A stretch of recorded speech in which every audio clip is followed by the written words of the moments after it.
A major oil company finally realized that what would give them a comprehensive edge was the creativity of their people rather than the technology they used. Their technology, after all, could be and was being duplicated by the competitors. This company hired a team of psychologists to find out the difference between the creative engineers and the less creative ones. They hoped that once they knew what distinguished the creatives from the non-creatives, they could teach all their engineers the secrets to being creative. The psychologists spent 3 months in the company with a battery of questions, observing the engineers at work and asking them questions.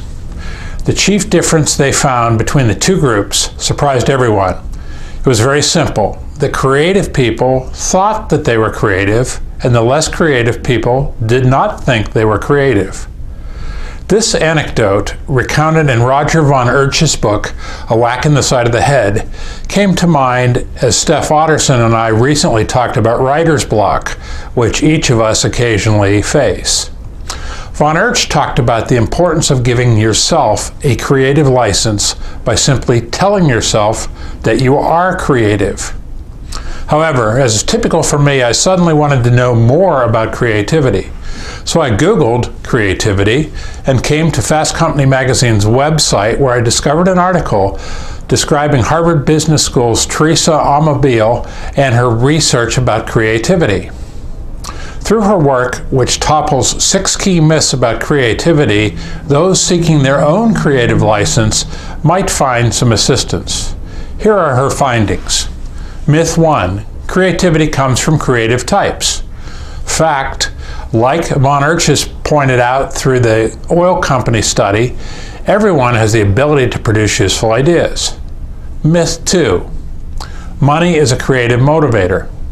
Fact, people place far more value on a work environment supporting creativity, and those who are constantly worrying about how much they earn do very little creative thinking. Myth 3, time pressure fuels creativity. Fact, even I have opined about how waiting until the last minute sometimes causes me to produce better articles. The truth is that research has shown that when people worked under great pressure, their creativity decreased.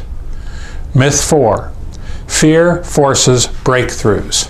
Fact, some psychological literature suggests that incidence of depression is higher in creative writers and artists. The research involved in this study seems to contradict this. People are more likely to have a creative breakthrough if they are happy the day before.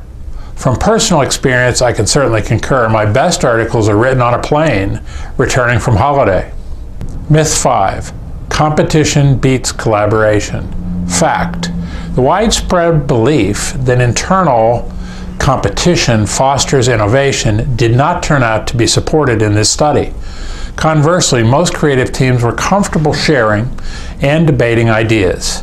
Myth 6, a streamlined organization is a creative organization.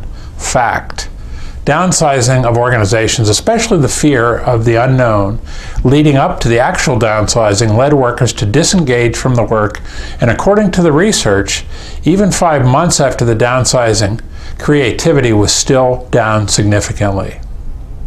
So, as you approach your next creative exercise, remember to give yourself a creative license. Roger von Oertsch sums up by saying that if you want to be more creative, believe in the worth of your ideas and be persistent. As I see it, we all have creative juices. It's just a matter of getting them flowing. I'm John Longstreet with another edition of the Longstreet Beat. Thanks for tuning in, and I'll see you again next time.